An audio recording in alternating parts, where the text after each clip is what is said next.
Hello students, चलिए start करते हैं miscellaneous exercise on chapter number 10 का क्वेश्चन नंबर 8 देखते हैं क्या है। Show that the points A 1, -2, -8 B के पॉइंट्स दे रखे हैं 5, 0, -2 एंड सी के वर्टिसेस दे रखे हैं 11, 3, 7 are collinear and find the ratio in which B divides A C. यहां पे क्या करना है, सबसे पहले तो हमें चेक करना है क्या ए बी सी हमारे कोलिनियर पॉइंट हैं। अगर आपको वो कोलिनियर मिलते हैं तो आपको रेशो फाइंड आउट करनी है कि जो ये बी पॉइंट है वो ए सी को किस रेशो में डिवाइड कर रहा है। क्वेश्चन समझ में आ गया। सबसे पहले मैं आपको बताऊंगा कोलिनियरिटी का मतलब क्या होता है।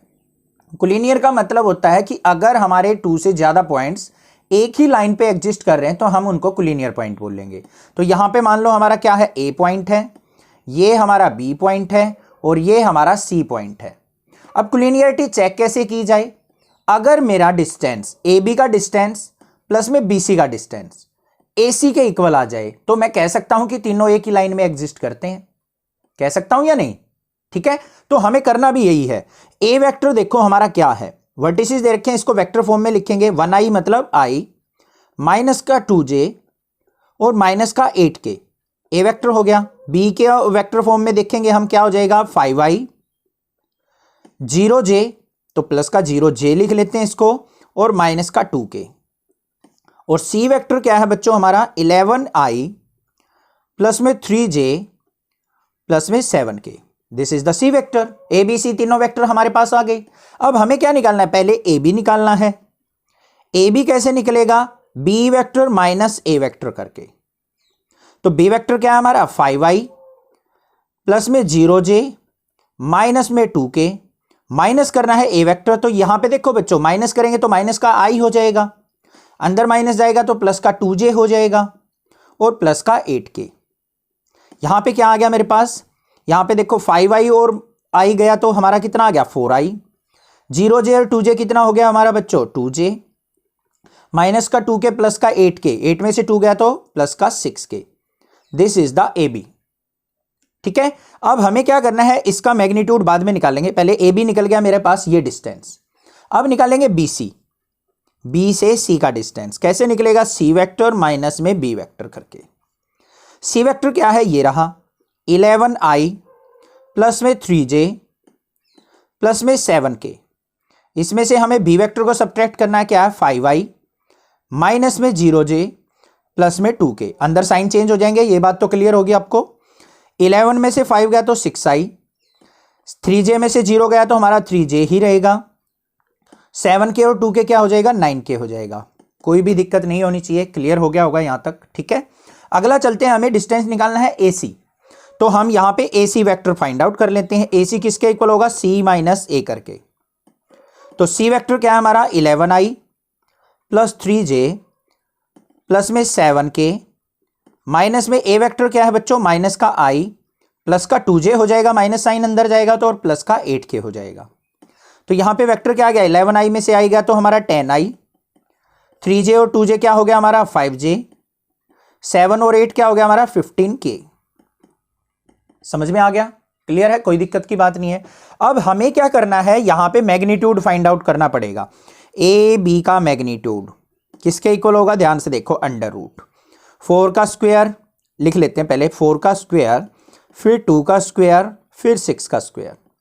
आई जे के तीनों कोफिशिएंट्स का स्क्वायर कर लिया, किसके इक्वल आ गया अंडर रूट 4 का स्क्वायर 16 प्लस 2 का स्क्वायर 4 प्लस 6 का स्क्वायर 36। ये हो गया हमारे पास अंडर रूट 56। ठीक है, कोई दिक्कत नहीं।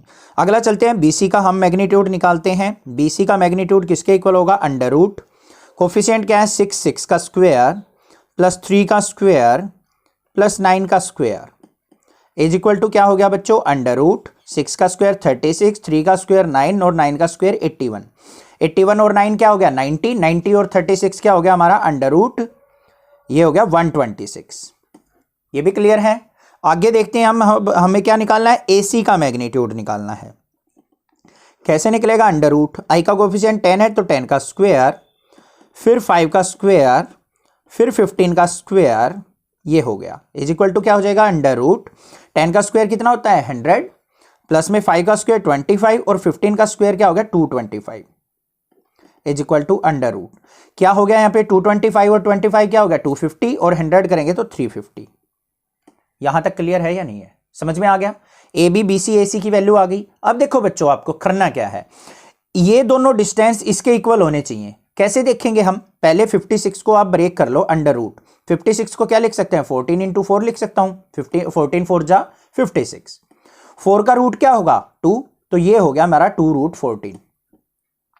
कोई दिक्कत की बात नहीं है, समझ में आ गया? इतना क्लियर है? आगे देखते हैं 126। इसको क्या लिख सकता हूं मैं? इसको मैं लिख सकता हूं अंडर रूट 14 मल्टीप्लाई 9। हमें ये 14 के मल्टीपल ही मिलेंगे अब सारे। 14 9 जा क्या होता है? 126। 9 का रूट क्या होगा? 3 अंडर रूट 14 आ गया। 350 को क्या लिख सकता हूं मैं बच्चों? 14 मल्टीप्लाई, किससे मल्टीप्लाई करें? 350 आ जाए 25 से। 25 का रूट क्या होगा? 5 अंडर रूट 14 आ गया।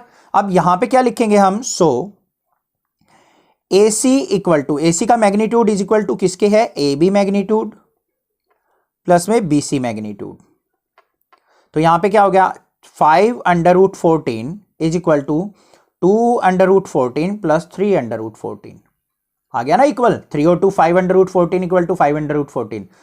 तो हम यहां पे क्या लिख सकते हैं? सो ABC are collinear, are collinear.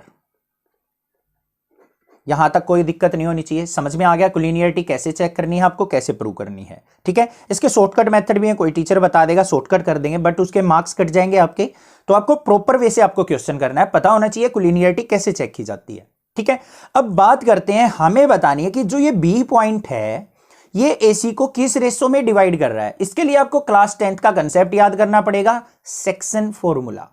याद है ना? सेक्शन फॉर्मूला वही यूज करेंगे, आसानी से क्वेश्चन कर देंगे। अभी देखते हैं नेक्स्ट पेज पे हमारे पास क्या है। ये AC दे रखे हैं वेक्टर, B इसका मिड पॉइंट है। मिड पॉइंट है या नहीं है वो हमें नहीं पता, वो तो रेशो से पता चलेगा। B इसके बीच में कहीं लाई कर रहा है और वो ये वेक्टर है। अब हमें रेशो फाइंड आउट करनी है, तो यहां पे क्या करेंगे हम? Let the ratio. Ratio class 10th में क्या मानते थे हम? वही मान लेंगे K/1। अब आप क्वेश्चन पूछते थे सर आप K/1 क्यों मानते हो? देखो बच्चों, जो रेशो आएगी हमारी K के अंदर आएगी, और मान लो K की कोई फ्रैक्शनल वैल्यू आ गई, जैसे 2/3 आ गई, तो हम K की जगह 2/3 पुट करेंगे, 2/3/1 होगी, और 3 की 1 से मल्टीप्लाई होगी तो 2/3 आंसर हो गया हमारा। इसलिए 1 से कंपेयर करते हैं, क्योंकि फ्रैक्शनल वैल्यू आती है तो डिनोमिनेटर से मल्टीप्लाई करें तो हमारी रेशो क्लियरली आ जाए हमारे पास। वेरिएबल एक ही एज्यूम किया जाएगा, 2 वेरिएबल अगर एज्यूम कर लिया, आपने कह दिया कि सर आप यहां पे K/X मान लो या फिर K/Y मान लो, तो रेशो कैसे निकलेगी? कौन से की वैल्यू निकालने हम? मेन ऑब्जेक्टिव है हमें K की वैल्यू फाइंड आउट करना, तो K/1 मान लिया हमने। ये हो गया K, ये हो गया रेशो 1। अब सेक्शन फॉर्मूले को याद करो बच्चों, क्या होता था? ये पॉइंट्स और ये पॉइंट्स होते थे, रेशो होती थी M/N। तो निकालती कैसे थे हम? ये पॉइंट्स, बीच वाले पॉइंट निकालने के लिए कैसे निकालते थे हम? 5i plus 0j minus 2k is equal to किसके होगा? 1 की मल्टीप्लाई इसके साथ, तो 1 इंटू आई माइनस 2j माइनस 8k। ठीक है, फिर k की मल्टीप्लाई किससे? इस वेक्टर के साथ। तो क्या होगा यहां पे? k की इससे मल्टीप्लाई करेंगे तो प्लस में k into 11i plus 3j plus 7k, और डिवाइडेड बाय क्या होता था? रेशो का सम, तो k+1। ठीक है, कोई दिक्कत की बात नहीं है। इसको सिंप्लीफाई करते हैं, k+1 की इससे मल्टीप्लाई होगी, तो हम इसको क्या लिखेंगे? k+1 into 5i plus 0j minus 2k is equal to 1 के अंदर मल्टीप्लाई करो i minus 2j minus 8k। k के अंदर मल्टीप्लाई होगी तो क्या हो जाएगा? प्लस का 11k i प्लस में 3k j और प्लस में 7k k। ये k अलग है, ये k वेक्टर है। अब यहां पे इसको सिंप्लीफाई करते हैं, अंदर मल्टीप्लाई करते हैं 5i की k+1 से, तो यहां पे क्या हो जाएगा बच्चों? ये हो जाएगा हमारा k+1 इंटू 5i, ये 0 हो जाएगा, माइनस में 2 into k+1 into k is equal to, यहां पे देखो 11ki है, ये i है, ऐड करेंगे तो क्या हो जाएगा हमारा? 11k+1 into i। फिर यहां पे 3k और ये माइनस का 2 है, तो ये क्या लिखा जाएगा? 3k minus 2 into j। देखो इन दोनों से कॉमन क्या ले लिया? j वेक्टर, तो 3k माइनस 2 बचा, फिर यहाँ पे 7k और 11k है, तो यहाँ पे क्या हो जाएगा हमारे पास प्लस में ये आ गया मेरा, यहाँ पे माइनस का 8k है, तो ये क्या हो जाएगा हमारा बच्चों यहाँ पे प्लस का 7k minus 8 into k vector. इन दोनों में से कॉमन क्या आ गया, इसमें से और इसमें से k आ गया समझ में। अब क्या करेंगे, हम कोफिशिएंट को कंपेयर कर लेंगे, i वाले को कर लो या k वाले को कर लो, किसी को भी कर लो। तो यहां से क्या आ गया 11k plus 1 is equal to 5 into k plus 1। तो यहां पे क्या आ गया 11k plus 1 is equal to 5 के अंदर मल्टीप्लाई 5k प्लस 5, k वाली टर्म को इस तरफ ले आएंगे तो 5k में 11k minus 5k is equal to 5 minus 1, ठीक है। 11k में से 5k गया 6k इज इक्वल टू 4, तो k इज इक्वल टू क्या आ गया 4/6। तो यहाँ पे क्या आ गया 2/3, k की वैल्यू आ गई 2/3। तो हम रेशो कैसे लिखेंगे, अब रेशो इक्वल टू क्या थी हमारी k रेशो 1, तो k की वैल्यू 2/3 रेशो 1, तो 3 की मल्टीप्लाई करेंगे तो रेशो क्या आ गई 2/3। दिस इज द आंसर, ऐसे निकालना है। समझ में आ गया होगा क्वेश्चन कैसे करना है। यहाँ पे कंफ्यूज मत होना, कहीं ये सोचो सर ये क्या किया, k प्लस 1 की इधर मल्टीप्लाई की, ये हो गया, यहाँ पे 1 के अंदर मल्टीप्लाई k की अंदर मल्टीप्लाई की, ये आ गई हमारे पास। ये i वेक्टर था, ये i वेक्टर था, दोनों से i वेक्टर कॉमन लिया, अंदर क्या बच गया 11k प्लस 1। इसमें j वाले में से j कॉमन लिया तो ये 3k माइनस 2, k वाले में से इसमें से और इसमें से k वेक्टर कॉमन लिया तो 7k माइनस 8।